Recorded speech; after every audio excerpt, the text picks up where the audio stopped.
For that VidBlaster guy, coming up on today's show, we're going to be talking about video resolution. That'll be the most part of the show. And a little bit of news about what's going on with VidBlaster and the playlist. And then at the end of the show, we're going to announce our contest winner for the month, or for the last week in November. And I know it's December. So we'll be back with that in just a second.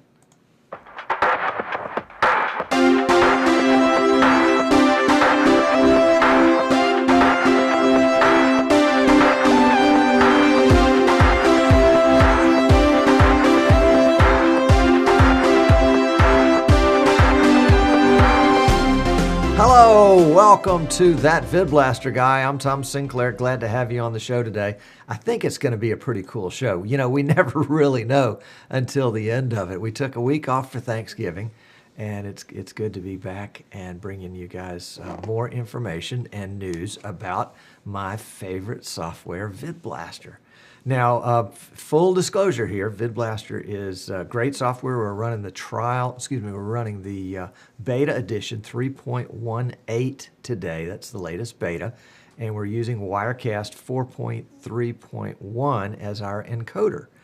Seems to be a pretty good combination. We've been doing it for several weeks, and we'll continue to test that and give you the feedback on it as we're going.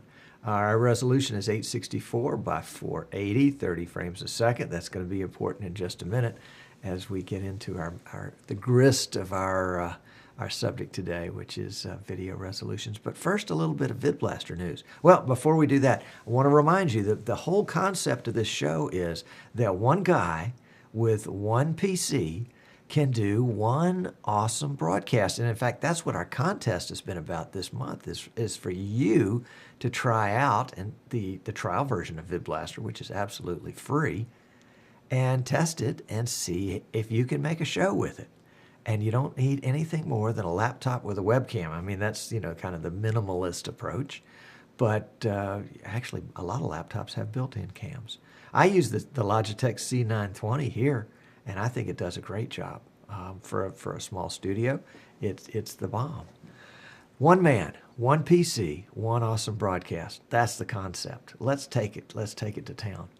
VidBlaster currently version 3.18 is the latest beta, but the news is, and I guess it was 2 weeks ago when we were talking about VidBlaster news, we were talking about the missing part of version 3, the playlist. Well, if you read the VidBlaster forums, and let's see, there's the forum address there, forum.vidblaster.com. If you read the forums, you can see that things are beginning to heat up with the new playlist. A lot of conversation back and forth, a lot of ideas being spun out there on what it should look like and what this part should be named. And obviously, obvious to me, there is a working version of the playlist. It hasn't been released yet. It's I won't say it's in private beta because I don't even know that there's any beta group that's testing it. If they are, they're being really quiet.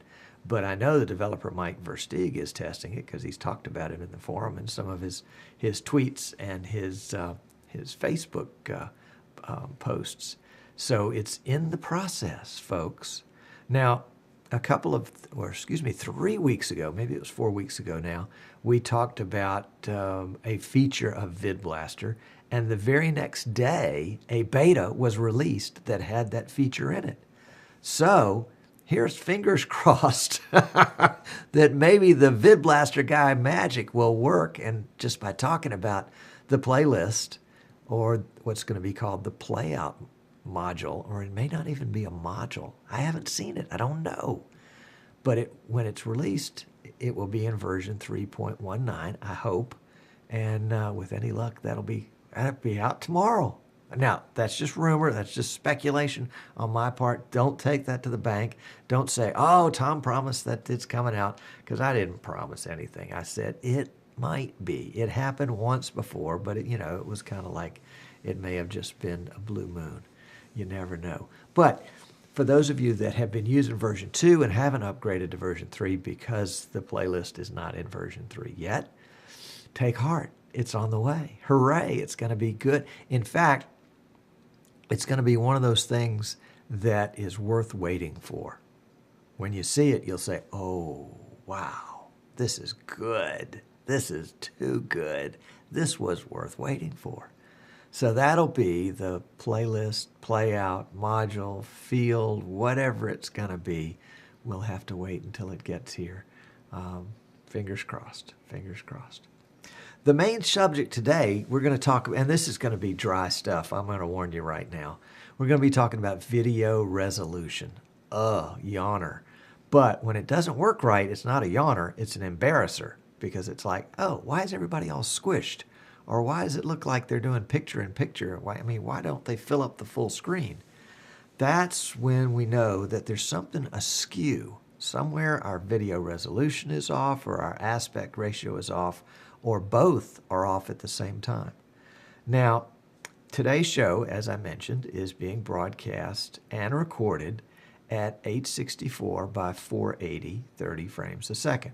864 by 480 is the largest of what we might call standard resolution.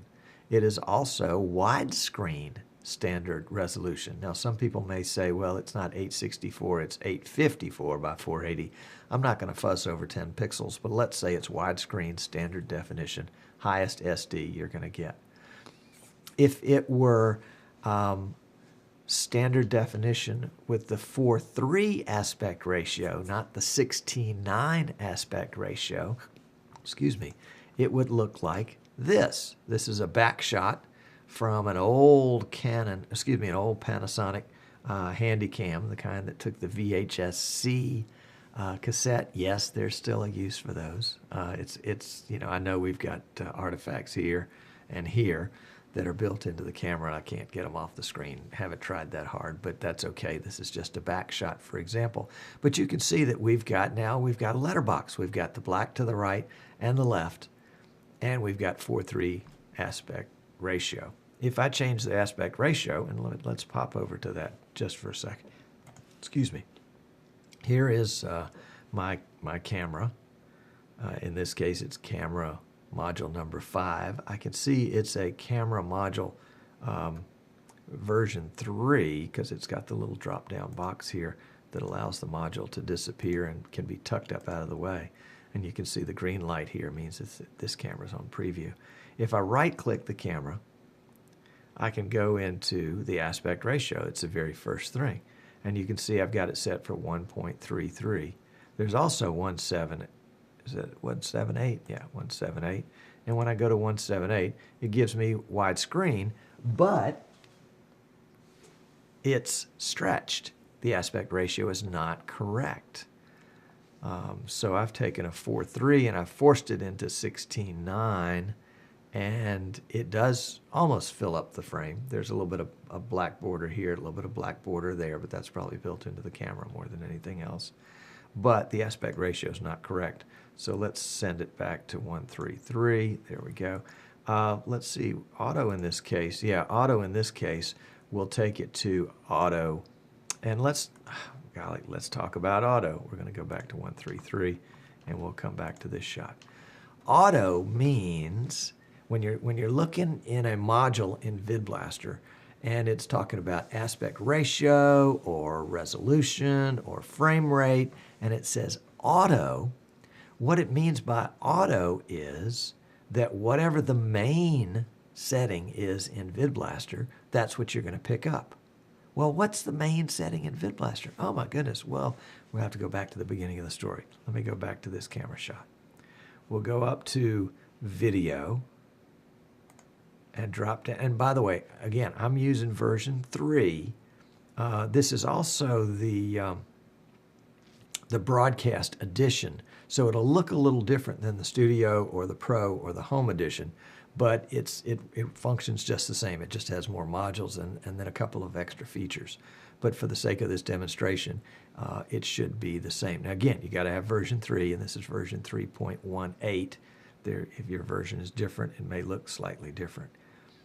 Resolution here, you can see as I scroll down and make it turn blue, that we've got our resolution is 864 by 480, standard definition, NTSC wide.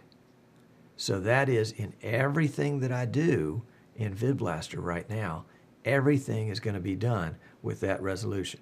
By the way, you notice that the camera modules have kind of a wacko frame rate. And that's part of the CPU savings that has been incorporated into VidBlaster in version 3. By cutting down these individual camera module frame rates, Mike was able to save CPU cycles that he could dedicate better to something else. So don't be put off by this. So we'll go back to video. We've got resolution. We can choose our resolution, and this kind of determines a lot of things. Everything that's auto now in terms of resolution is set here, 864 by 480. So that's going to be in our camera. It's going to be in the streamer. I think those may be the only two where the resolution is. But if you encounter a resolution option in a module and auto is one of your options, then you're going to set that by going to video, resolution, and that's where it's set. Now, sometimes folks like to record at one resolution and stream at a different resolution. So they're going to record at maybe 720p or 1080p for that matter, and then but stream at 480 because most of their viewers don't have a high enough high enough speed internet connection to receive a high definition feed, but they want to have the high definition feed to upload later to YouTube or make Blu-ray DVDs from or something like that. So in that case, you would set the resolution here for 720 or 1080, but then when it came time to setting the resolution in the streamer, for example, you would set it for 480, or if you were using separate encoder, you would use that and set that for 480. All right, so going back, oh yeah, and one other thing, we got video, and then we have frame rate, and here the frame rates that I've got to choose from are 25, 30, 50, and 60. Really, if you're in the US, the choices are 30 and 60. If you're overseas, except Japan, it's 25 and 50. And that has to do with the, oh golly, don't quote me on this, but it has to do with the cycle rate of electricity in your locale. And here in the US, I think we've got 60 hertz cycling AC, alternating current. Again, I'm not an electrical guy, so just don't quote me on that one, but that's why everything with frame rates in the US works best as a something that will divide into 60 evenly, like 30 frames a second or 15 frames a second, that kind of thing. So let's go back to our camera shot here. So we go into video, we've got a choice of resolution that we can choose as our overall resolution, and we've got a choice of frame rate, and wherever it says auto for video or for frame rate, we have selected that by clicking video and selecting resolution or frame rate. Sorry to beat that dead horse to death, but just wanted to make sure we kind of got that one clear because everything sort of builds on that. Now, the camera modules that I've got here are all a little different. The one on the right I've showed you is from my old Panasonic. I think this rascal has actually got a resolution of 320 by 240. Although if I pop out the resolution window, it says it's got a choice of 720 by 480, and then it also has a choice of auto. I'm going to shift it over to auto. Let's see what happens there. Nothing. If I come back and change my video resolution, it's on auto. If I put my aspect ratio now on auto, yeah, and we go back to the widescreen, so we don't want to do that, so we're going to set that to 1.3. So in this case, for this particular camera, oh, I know what this is. Boy, sometimes I am just such a dunce. I neglected to talk about the chain, so let's talk about the chain for just a second. Boy, this is going to be so convoluted. If you can follow me now, you're obviously not doing drugs or drinking, so keep paying attention. Video is a chain. It starts with the camera, and it ends with your viewer's screen at home. And in that chain are lots of different links, and any one of those links can be a weak link, a proverbial weak link, that causes something not to work right, or causes your PC or your software or your hardware or your streaming or something to work harder than it needs to work. And the idea is if everything works at its easiest pace, then you're going to get the cleanest video from start to finish. So if we've got a camera that's, say, coming in at standard definition, 640 by 480, that's 4:3 aspect ratio, and we bring that into our PC in a capture card, the capture card also has resolution settings in it. So we would want our capture card resolution to match our camera resolution. I know, for example, the Blackmagic Intensity Pro card is really finicky about that. I mean, it won't even try to show video image in some cases. And again, matching the camera resolution to the card resolution. And sometimes we'll find that they're just not compatible. The camera's got wacky resolutions, or the card may have wacky resolutions. But as much as you can match up, actually, as much as you can match up with what your desired recorded resolution is, if it's 720, then you want to have your camera broadcasting at 720, your capture card receiving at 720, and VidBlaster's main resolution set for 720, even though you may be streaming at 480. In this case, for this show, I am doing everything at 480 from start to finish. The capture cards are set at 480. The cameras, to the best of their ability, with one exception, are set at 480, so that we're maintaining that same size link all the way through. Now, the one exception is my Logitech Pro C920, Logitech HD Pro webcam C920, and that's this cam right here. That's the naked shot with it, just the green screen in behind me. This is currently set at 720p, and I've been playing around with that to see if there's any difference in the live version of this show and the recorded version of the show when the camera is set for a little higher resolution than the recorded version and the streamed version. And I think I've been able to detect an improvement in the video resolution for this particular shot, this head-on shot with me. Now, when we start talking about some of these other ancillary shots, these are coming in at 480. This is this particular cam right here is a Canon Vixia HF100 that is coming in at, what is the resolution of this guy? Well, I'm getting ahead of myself. Again, it's just like a train going down the tracks. Sometimes I just can't stop myself. So we've got the links in the chain, and we want as much as possible for the camera to be set up with the same resolution as the capture card. Now, if you've got a webcam, you don't have a capture card per se. For example, with my Logitech C920, I'm using the Logitech onboard software to set the camera for 720, and then so the camera and the capture card are kind of built in together in that sense. And so when they come into VidBlaster, I'm having that camera module also set to 720. So we're not asking the camera module to upscale or downscale the video. And the same would be true in a camera capture card combination. If one is sending what the other is expecting to receive, then they're both happy, and neither one of them has to do a whole lot of work. Now, the camera, we really don't care about the camera. It's going to do what it's going to do.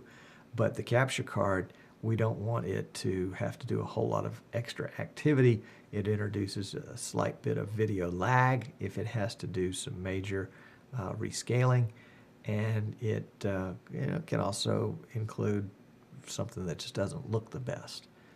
If we take a 1080 and reduce it down to 320, that would be silly, but I've heard of people that have done that for different reasons. We're not getting the quality of image that we would have gotten if we'd just started with 320 to begin with. So now that's an opinion, not a fact. There may be some folks that challenge me on that opinion, but that's my opinion.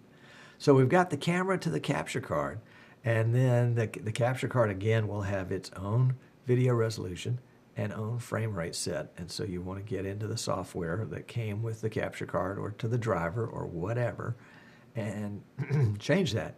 Now, in some cases, VidBlaster, and let's switch back over to this one for just a second. In some cases, VidBlaster will pick up what the capture card's options are. In this particular case, 720 by 480 seems to be the only option that this capture card is, and so we can set it to that. Now, this shot over here, this is a Canon GL1, and it is set, I think it's sending 640 by 360. It's the native resolution of the camera is 640 by 480, and then when you set it to widescreen, it doesn't. It makes the image smaller by just cutting off some of the bottom and some of the top, so you end up with a widescreen version of it. But this is the camera, and it's not the best shot, but it's okay. Boy, does it make me look tubby, but maybe that's just the fact that it was Thanksgiving here in the U.S., and I ate far too many turkey dinners. But if we take a look at this camera, again, this is a Camera 3 module. We'll look at the video resolution. I've got the same choices here with this one as I did with the Panasonic. And this choice here is a result of what the capture card is sending, not what the camera is sending. So I've got the ability, if the capture card gave me different options here, I would have the opportunity here to take advantage of those options. So I've got it set for 720 by 480. I think auto would give me the same look. Yeah, no difference there. And the aspect ratio is set to auto, so I'm getting what the capture card is sending. If I change it to 133, I'll now have a squished version of me. That's not what we want. And if I set the aspect ratio to 178, it will go back to the full widescreen because 178 is the ratio that we want. But really what we want to do is keep it on auto because we don't want to ask anybody to do any processing that they don't need to do. Now, and I'm sorry I didn't set these cameras up in a better chronological order. So I've got a camera over here that's native 320 by 240, but the capture card is grabbing it and sending it at, what was that, 720 by 480. And then the camera module over here is capturing another standard definition camera and sending it to VidBlaster 720 by 480. In the middle, I've got the Canon, again, the Canon Vixia HF100. The resolution on that is set for 1280 by 720. So I'm actually taking this camera, or taking what the capture card has as an option on this camera and taking it at 720. If I put it back at auto, it's going to go to 864 by 480, which is not one of the options that the capture card is going to send for this particular camera. So if we click it to auto, we'll see that we get a squished version of the capture. Now we can go into aspect ratio, and I think if we do a 133, it now has the right, aspect ratio, but you can see we've added not just the letterbox, but we've added the black at the top and the bottom. And so we've lost some of the ability to fill up the screen. Our shot's only 70% of what it could be. Somebody sent me a video the other day that looked exactly like this, and I need to get back to them. In fact, this was one of the reasons, that was one of the reasons that spurred me on to talk about video resolution today, because people have problems with it. So they've got a mismatch between what their camera is sending their capture card and what their capture card is sending VidBlaster and what their choices are. And VidBlaster has chosen, they've set VidBlaster for a different resolution or a different chain link size than the chain links that the camera and the capture card are sending to it. So let's put this one back. It was in video device. Let's go to video resolution. We're going to send it back to 720 and let that go back there. And then we'll go back to aspect ratio go back to auto, and now we are back to good in terms of size. I didn't have a chance to color correct this camera before we started the show, so if I have a different tint to me, it's the turkey.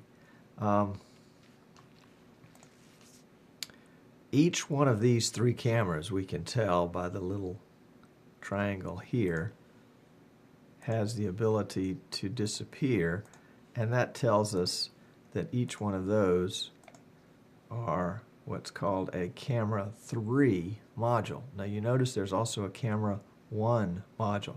The camera 1 module was the original module, the original camera module in VidBlaster, and then it was modified and updated and became camera 2, and then that was modified and updated and became camera 3, but camera 2 wasn't worth keeping. And really camera 2 was a complete rewrite, and camera 3 was a better rewrite, and camera 1 uses different technology, and camera 1 is the only one that allows for screen capture. So if you want to do screen capture, you have to use the camera 1 module, which is not a disappearing module. Actually, we've got one down here, and we'll get an infinity loop when we pull this one in. And that's it right in there. It's showing a picture of itself. You notice this is the default look for the module. If we right-click it, oh, that's right. This one doesn't have that option. Well, let's use this one right here. If we right-click it, we can tell it the display size, default size, and now the camera modules look alike. They're the same. But if you want to be able to take a look at this module or take a look at a camera really easily, you can set it for 25, 50, or 100% size. And again, this percentage is based on the, yes, you guessed it, the video resolution. So right now we are at 25% of 864 by 480, and that is how we do the display in that. Okay, so we've talked about capture cards, we've talked about the camera module. You've got the video into VidBlaster, and let's come back out to this shot here for just a second. You've got the video into VidBlaster. You're going to record it at the resolution and the frame rate. That's that main setting that we set just back a few minutes ago. But if we want to stream it, let's see if I can add a streamer module right here. I should have left it up there earlier. We'll add a streamer module, and we'll pull that down into our window here where we can see it. This is our streamer module. We can right-click the module, and we have an option here for video resolution. Currently it's set, oops, hold it, let me get that lower third out of the way, sorry about that. It's set for auto, which means it's going to be 864 by 480. And as you can see, 864 by 480 is one of our choices. But we can also ask it to stream at a lower resolution that's also one of the standard definitions, widescreen, 640 by 360. Or if we were going to go really, really small, like we wanted to do something that would be usable for a Android or something like that, we could go to 320 by 180. And the streamer in VidBlaster typically will use Flash Media Live Encoder, and so we would have settings here that we would set so far as the bit rate would be concerned for the video and the audio, and we could stream it directly to Livestream, Ustream, or Justin TV, or a Flash Media server, or a virtual video device, which is then picked up by any number of other devices, but we're not going to get into that right this minute. So if we're streaming from inside VidBlaster, we can set a resolution different than what we're recording at. Keeping in mind that the streamer requires us to have available Flash Media Live Encoder 3.2. I guess you could use 3.1, but I don't know why you would want to. Flash Media Live Encoder 3.2, and VidBlaster will, behind the scenes, call on Flash Media Live Encoder 3.2 in the command line format, and all the information you give it as your settings for the frame rate and the resolution and the frame rate, the bit rate, and the bit rate for the video, the bit rate for the audio. All those things that you set up in the streamer get passed through to FMLE 3.2, and it fills in some of the blanks in the command line format there, and so you can stream basically without having to deal with all the intricacies of Flash Media Live Encoder on your own.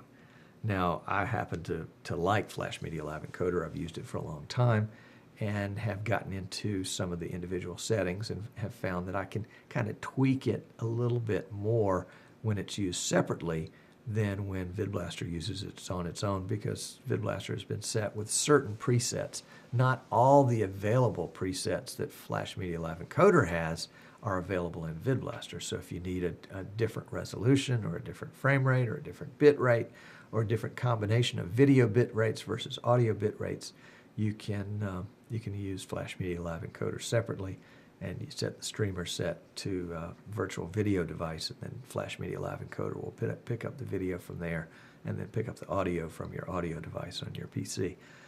But that's a subject for a different episode. We can also stream using separate encoding software, and then we would have, let's go back, let's clean up our desktop here a little bit and bring in the output module. And the output module right now is set to stream the program to the VidBlaster VVD. Now, the VidBlaster VVD in the output module is a different VVD than the VVD used in the streamer. So they've got the same name, which is a little confusing, but they're actually two different devices so far as Windows is concerned. Two different video devices, and they're virtual cameras. So if you're dealing with a program like Skype, and Skype is expecting a camera source, then look for VidBlaster or VidBlaster VVD on the list. VidBlaster VVD would be this, the output module, and VidBlaster, without the letters VVD attached to it, would be the device that's sent by the streamer. So if you're looking in Skype, well, Skype wouldn't be a good example because it doesn't see the old streamer VVD. But if you were looking, well, Flash Media Live Encoder, if you're looking at in FMLE for a video device, you'll see all the cameras or webcams that you have attached to your computer, or if it's a laptop, you'll even see your laptop's built-in webcam. Plus, you'll see the VidBlaster VVD and VidBlaster. You may likely see both of them there, and you need to recognize that one of them is from the streamer module and one of them is from the output module. The streamer module's VVD, which was the original one, is a little long in the tooth. Not all programs that recognize a virtual camera will recognize this VVD. Skype, for example, will not recognize this one. Skype updated itself. Well, it didn't update itself. It may as well have updated itself. And when it did, it no longer accepted the VidBlaster VVD. I think GoToMeeting, for example, doesn't recognize the streamer's VVD, but it will recognize the output module's VVD. Wirecast that we're using to encode and stream this show today recognizes both of them, recognizes the streamer VVD as well as the output VVD. Again, two separate virtual video devices, and the output one seems to be a little newer and a little more widely accepted. But we'll talk about that more on another show. Here in the output module, we don't have any options for settings. We're simply, well, I take that back. We've got the opportunity to set it for anamorphic, but that's a subject for a different time. But we don't have the ability to set frame rate. We don't have the ability to set resolution. All of that passes through at whatever VidBlaster's default is. And then again, that's set up here in the video section. Video resolution, video frame rate, and whatever we're setting here is whatever comes out of the output module. Now, if we're sending this out to Flash Media Live Encoder or to Wirecast or a different encoder, then we can ask the encoder to downscale it. If we're recording at 720 and our output module is then outputting at 720, we can ask that other encoder, like Flash Media Live Encoder or Wirecast, to downscale it to 480 and stream it at 480. And that way our viewers at home will be able to watch it 100%. Well, at least we would hope. So that's the streaming and encoding portion of it. And we've talked about the camera and the streamer and the card and the encoder and the aspect ratio. I think we've pretty well got it. Let me check the chat here and see if I've missed anything along the way here. Nope. Don't see that anybody in the chat room has said anything. By the way, please feel free to join the chat if you're watching us live. Love to have it, and we'll be talking with folks in chat here in a little bit. So that's the concept behind video resolution. Again, think of it like a chain, a length of chain, and if each link is the same size, it will pass through, and you'll have a chain that's easy to work with and won't cause your PC to work any harder than it needs to. But if one link is too large or too small, it can cause problems, and the problems will show up with maybe choppy video if your CPU suddenly is challenged, to do things that it's not ready to do. Your capture card may hiccup. Your camera, well, the camera's not going to hiccup, but if the camera's set for a high resolution, but then you're asking the capture card to downscale it, depending on the capture card, a lot of capture cards will do that kind of work on the card itself. Others pass that off to the CPU to do.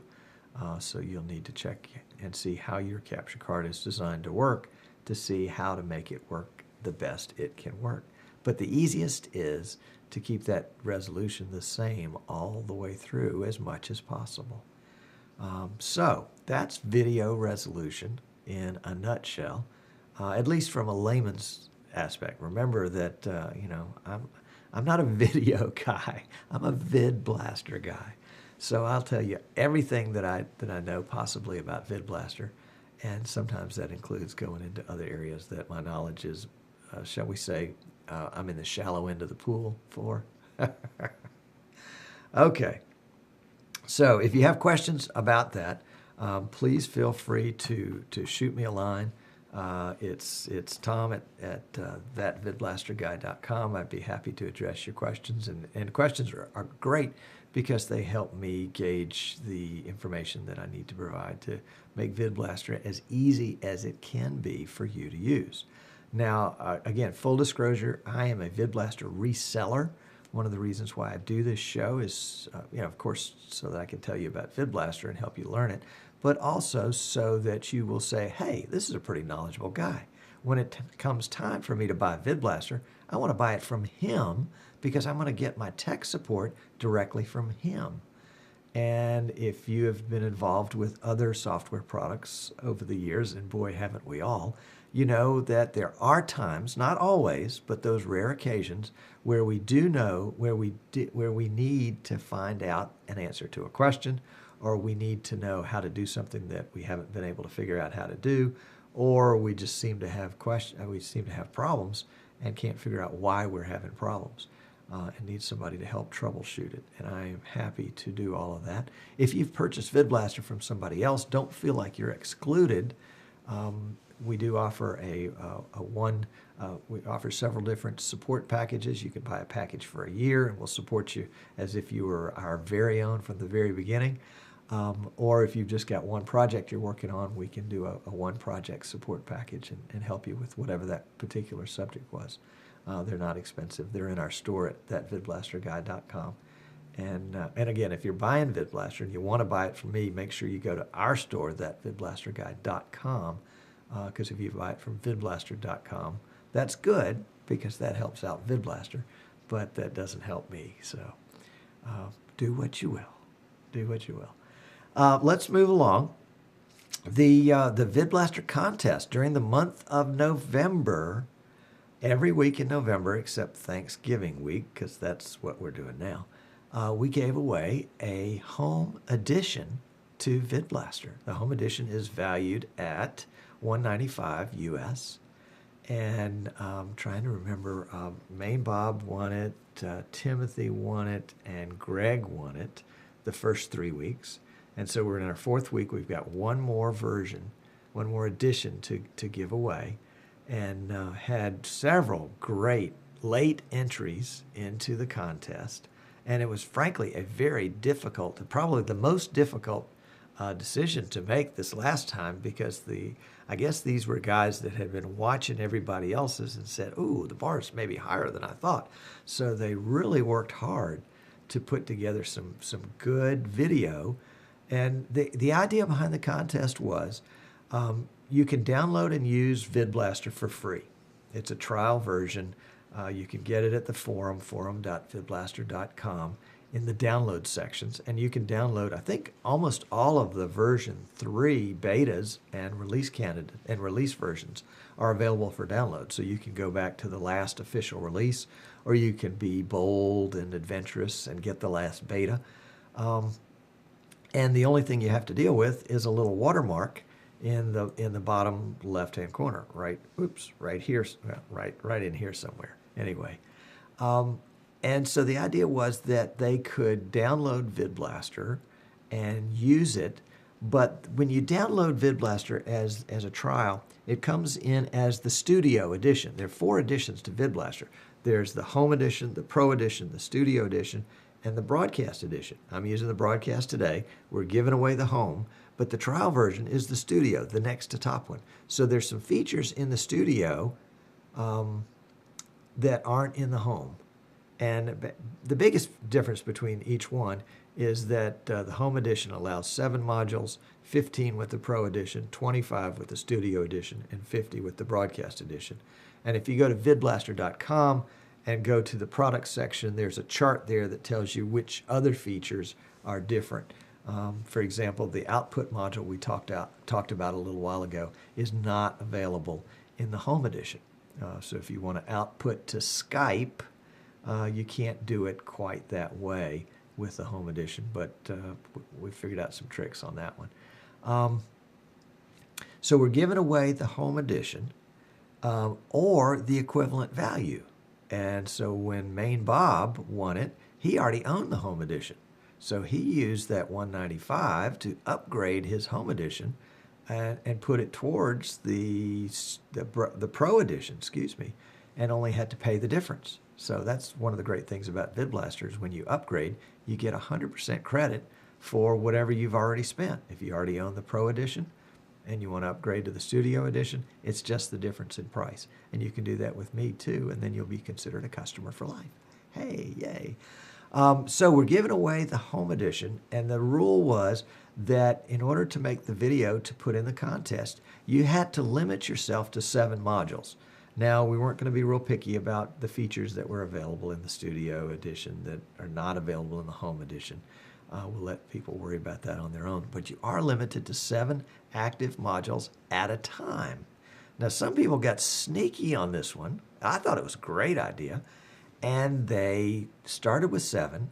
And in the course of their broadcast, they deleted one and added a different one so that they had the effect of 8, but they only used 7 at a time. And I thought that was sheer genius. I thought that was great and was very creative and showed a lot of planning and forethought.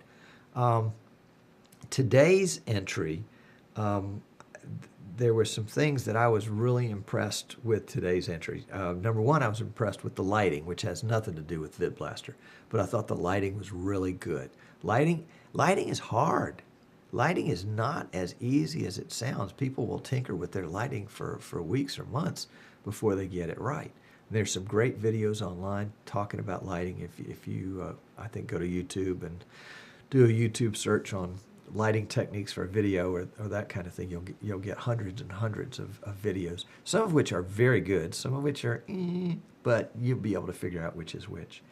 The other was that I thought the quality of the audio was good. Not great, but good, and certainly acceptable. Remember, when we do our shows like these shows, whether they're sports broadcasts or talk shows or church broadcasts or events of whatever, video is good. Video is important. Video is what makes us feel like we're a part of the action, but it's audio that communicates the message most of the time, unless it's an art show or something like that. And in sports, yes, the action is what really communicates a lot of the message. But the audio, if the audio is good, people, number one, they probably don't notice it. But number two, they feel like they're there, like they're informed. If it's a football game or a soccer match, and there's some crowd audio that's included in the broadcast, it makes people feel like they might be just right next door. And that's good. If it's a talk show like this, then it's almost the opposite. You don't want to include any of that extra audio that might be going wrong. The air conditioner that's going off and on, a dog barking in the background. If you know me, you know on our show that I always have to put my dogs away right before the show because the mailman shows up about this time and they just go nuts barking. I don't know what it is about dogs, but that comes in on the broadcast. Some people have had to do some sound deadening in their studios in order to keep the reverb off the wall from showing up as part of their audio. So audio is important, and I think our winner today did a decent job on his audio. I like the way he used transitions, and he went from one shot to another shot and picked what I thought was a good transition for that. He actually recorded the show. It was not broadcast, of course. It was recorded and then uploaded to YouTube per my request as an unlisted video, which means that you can send somebody the URL to it and they can watch it, but it won't be available for people to watch unless they have the URL for it.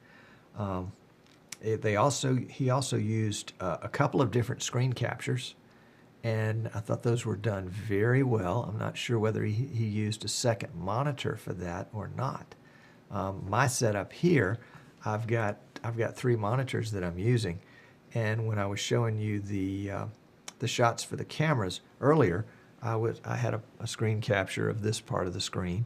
When I have a Skype guest, I'll put Skype over here on this one and capture this part of the screen.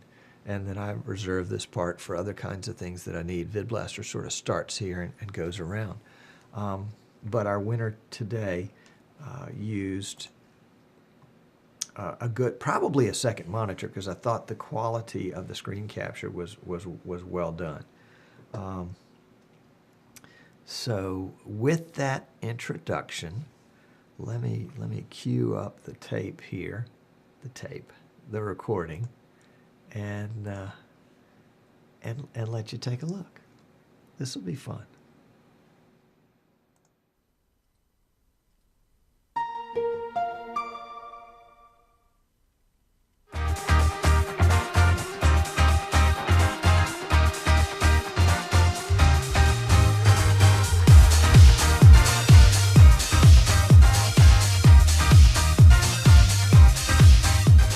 Hey, welcome to Talk Ed Live. I'm your host, Rob Patton.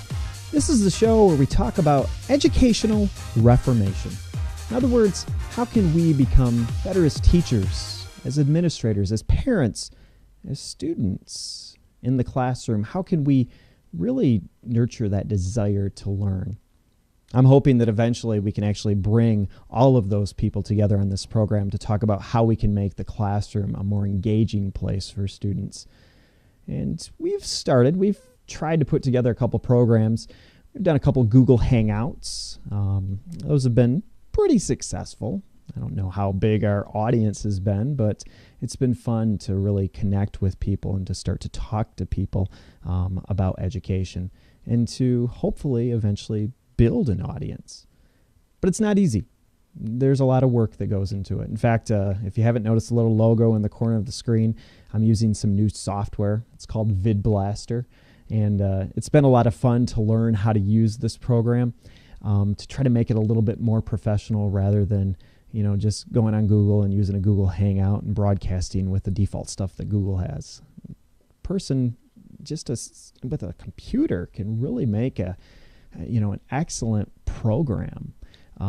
It's just amazing what you can do with technology. Speaking of technology, what we've also been trying to do is actually develop our own website that you can help take part in our conversation about education. In fact, there's a chat that you can take part in that is located on the screen. The website, just so you know, is talked.tv/live.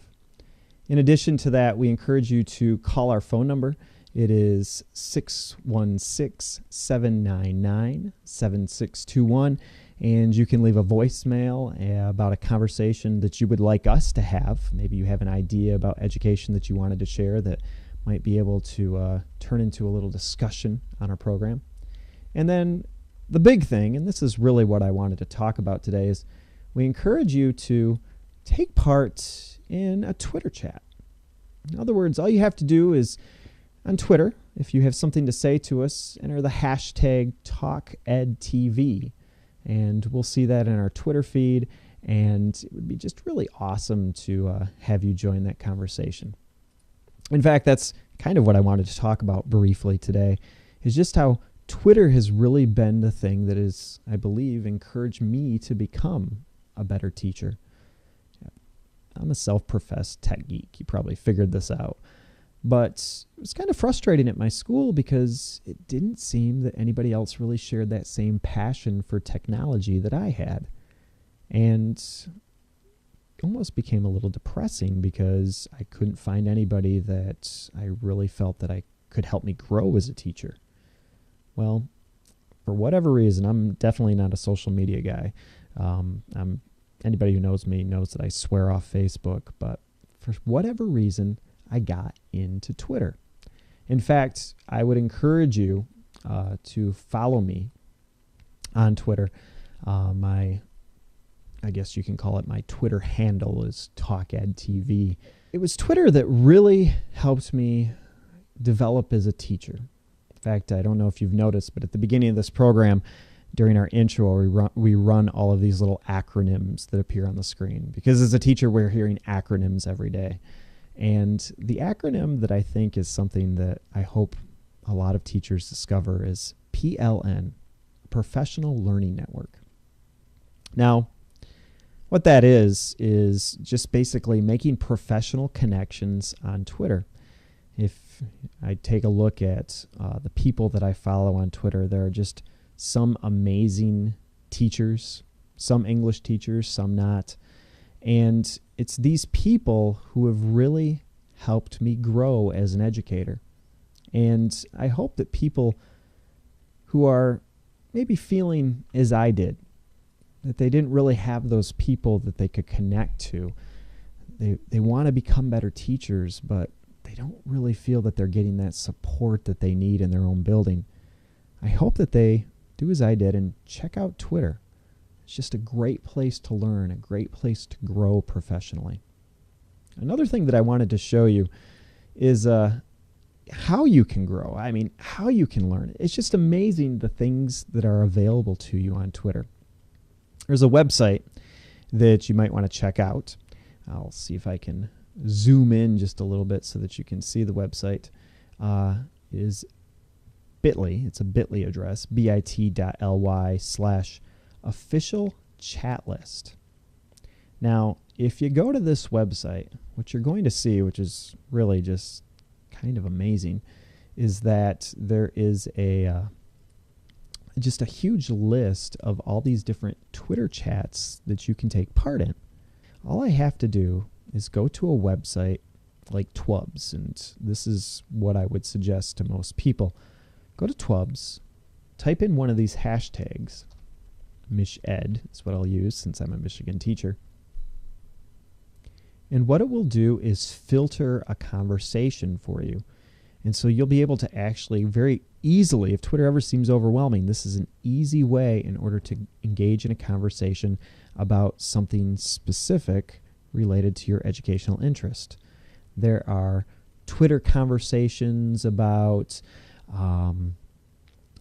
educational technology. There are Twitter conversations about the flipped classroom. It's just amazing what is available to us. And so if you're an educator, you just have to check this out. Now, this is really our first show where we're trying to tell you a little bit about what we hope to do with it. And it's a pleasure just to have you swing by. And I hope that you'll come back. I hope that we'll continue to grow as a show. And thanks for checking us out. I'm hoping you get the feeling that I love ed. And I really hope that you do too.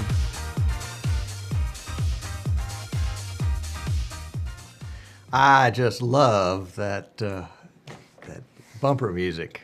I'm a big one for that kind of stuff. And as I was preparing this video today, because what you actually saw was a recorded version of what Rob posted to YouTube. So the YouTube version is actually a little clearer. We'll put a link to that on the website. But as I was getting it queued up and trying to get the audio video sync right, as I recorded it, that song just kind of got into me, and I was just, yeah, that was great. So good choice on that. The other thing that I noticed, let's see if I can get it queued up here. One of the things that I really liked what Rob did, and I'm going to switch to this one. Let's see, let me take it off, play on take. But the lower thirds that he used, I mean, in the top right-hand corner, he's got his Twitter handle. The bottom right-hand corner's got great info.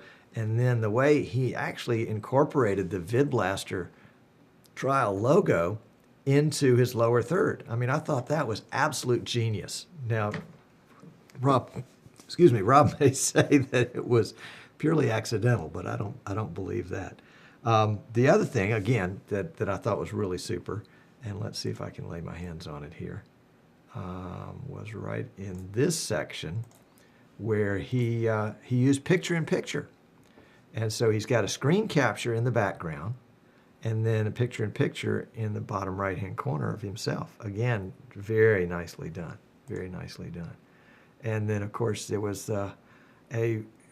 and he's a professor, he's a teacher, so he probably sees this from his students all the time, where students will take, they're asked to write a paper, and so they will take something out of the textbook or an encyclopedia or something they read online, and they'll sort of rephrase it in their own words. And I think Rob's words were something like this.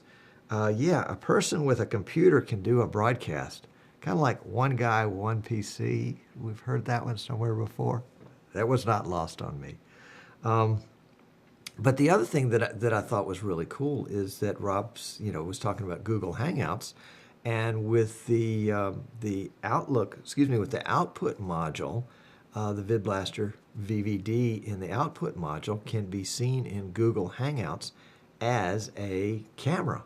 So you can do your whole show and use Google Hangouts as the way to show your portion of it.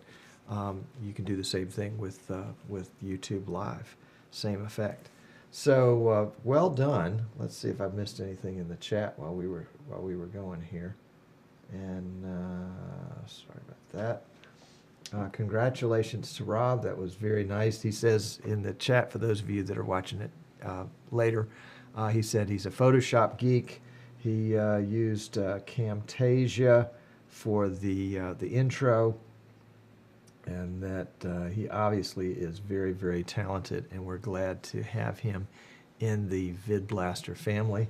And as our buddy Jerry said, he's now a VidBlasterian, or what was that, Jerry? VidBlasterian? Anyway, I'm sure it was something like that. So congratulations, Rob.